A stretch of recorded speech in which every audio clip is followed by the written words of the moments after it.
Welcome to Kishkinda మహారాజ్యం.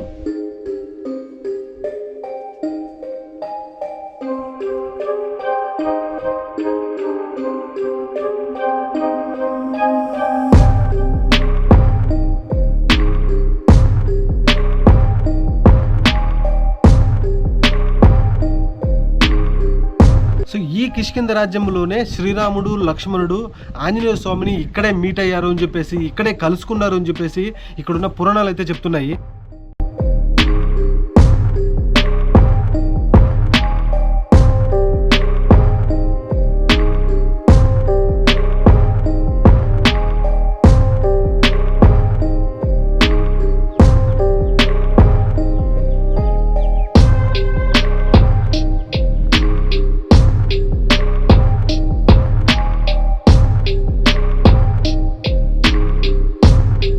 So friends, నేనైతే ఇప్పుడు ఆ సుగ్రీవుడు నివసించిన గుహ దగ్గరకైతే వచ్చా.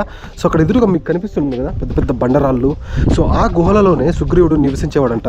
ఇంకా సీతామాతని రావణాసుడు అపహరించుకొని వెళ్ళిపోయిన తర్వాత రాముడు సుగ్రీవుని ఆ గుహలలోనే కలిసి వాళ్ళు కూర్చొని సో ఏంటిని మాట్లాడుకోవడం కానీ, ఎలా సీతామాతని ఎలా ఫైండ్ అవుట్ చేయాలి కొన్ని విషయాలు ఈ గుహలలోనే మాట్లాడుకొని చేశారంట. సో మనం ఆ గుహల దగ్గరికి వెళ్ళేసి ఆ గుహలు ఎలా ఉన్నాయి ఏంటి ఈ వీడియోలో మనము కంప్లీట్గా అయితే చూద్దాము. సో అక్కడ చూసాను కదా, అద్భుతంగా ఉంది ఫ్రెండ్స్. లోపల గుహలో అక్కడ బోర్డు కూడా వేశారు, సుగ్రీవ కేవ్ అని చెప్పేసి. దగ్గరికి వెళ్ళేసి మనం ఇంకా చూడడానికి ట్రై చేద్దాము. సో ఇంకా మీరు ఇక్కడ ఇటు సైడ్ చూస్తే ఇక్కడ ఒక పాండ్ లాంటిది కనిపిస్తుంది కదా, ఇది ఈ ప్లేస్కి సుగ్రీవుడు సీత పాండ్ అని చెప్పేసి, ఇంకా సీతమ్మ తల్లి నీటి కొలను అని చెప్పేసి కూడా అప్పుడు పేరు పెట్టాడంట. సో చూసాను కదా నీళ్ళు ఎంత స్వచ్ఛంగా ఉన్నాయో. సో మనము ఈ గుహలకైతే వెళ్దాం ఫ్రెండ్స్ ఇప్పుడు. సో ఫ్రెండ్స్, మనము సుగ్రీవుని గుహ కంటే వెళ్ళడానికంటే ముందు ఆ గుహ ముందర ఇక్కడ రాముడివి, లక్ష్మణుడివి పాదాలు అయితే ఉన్నాయి. సో ఎంత అద్భుతంగా ఉన్నాయో చూడండి. సో ఇది రాముని పాదాలు, ఇది లక్ష్మణుని పాదాలు అంటారు. సో ఈ పాదాలను అయితే ఒకసారి మీరు దర్శించుకోండి. సో ఇంకా కొద్దిగా ముందుకు వెళ్ళామంటే అక్కడ సుగ్రీవుని కేవ్ అయితే ఉంటుంది. సో వెళ్ళేసి మనం క్లియర్గా ఈ వీడియోలో అయితే చూద్దాం ఫ్రెండ్స్. సో ఫ్రెండ్స్, నేనైతే సుగ్రీవుడు నివసించిన గుహ దగ్గరికి అయితే వచ్చా. సో ఇక్కడ చూస్తున్నారు కదా, సుగ్రీవ అని చెప్పేసి బోర్డు కూడా వేశారు. సో లోపలికి వెళ్ళాలి. సో ప్రజెంట్ నేను రామాయణానికి సంబంధించినటువంటి అద్భుతమైన ప్లేస్ ఫ్రెండ్స్. ఈ ప్లేస్లోనే శ్రీరాముడు, ఆంజనేయ స్వామి నడయాడని ప్లేస్లో అయితే ఉన్నా. సో నేనైతే చాలా అదృష్టంగా భావిస్తున్నా. అందరూ విజిట్ చేయండి. హంపీలో ఉంటుంది సుగ్రీవ కేవ్.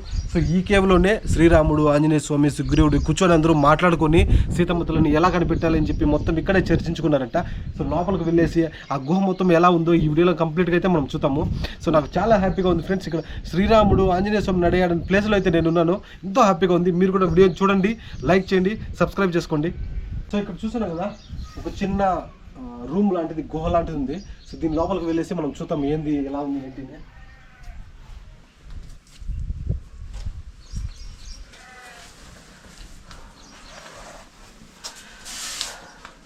సో ఇక్కడైతే ఒక 5 to 6 పీపుల్ లోపల పడుకోవచ్చు, అంత స్పేస్ అయితే ఉంది. ఇంకా ఇక్కడేమో పురాతనమైన విగ్రహాలు ఫ్రెండ్స్, ఎంత అద్భుతంగా ఉన్నాయి చూడండి. సో ఈ గుహలో సీతమ్మ తల్లి ఆభరణాలు, రావణాసురుడు సీతమ్మతని ఎత్తుకొని వెళ్ళిపోయి అపహరించేటప్పుడు సీతమ్మ తల్లి తన ఆభరణాలు గుర్తులుగా వదులుకుంటూ వెళ్ళిందంట. సో అవి ఈ గుహలో దొరికాయి అని చెప్పేసి అయితే నమ్ముతారు. సో ఇంకా ఇది సుగ్రీవుని గుహ. సో ఇక్కడ మీరు చూస్తే ఈ గుహ లోపలే ఇక్కడ ఒక పెద్ద రూమ్ లాగా ఉంటుంది.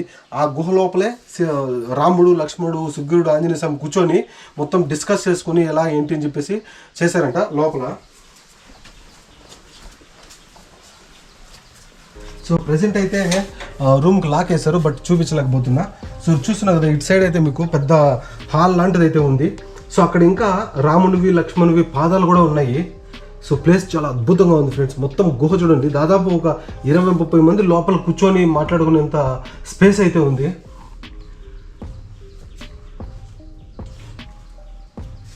సో ఇంకా ఇటు సైడ్ అయితే పెద్ద పెద్ద బండరాళ్ళు.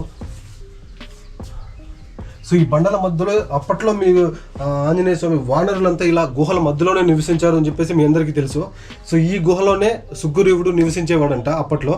సో ఇక్కడ ఉన్న హిస్టరీ కానీ పురాణాలు కానీ అవే చెప్తున్నాయి.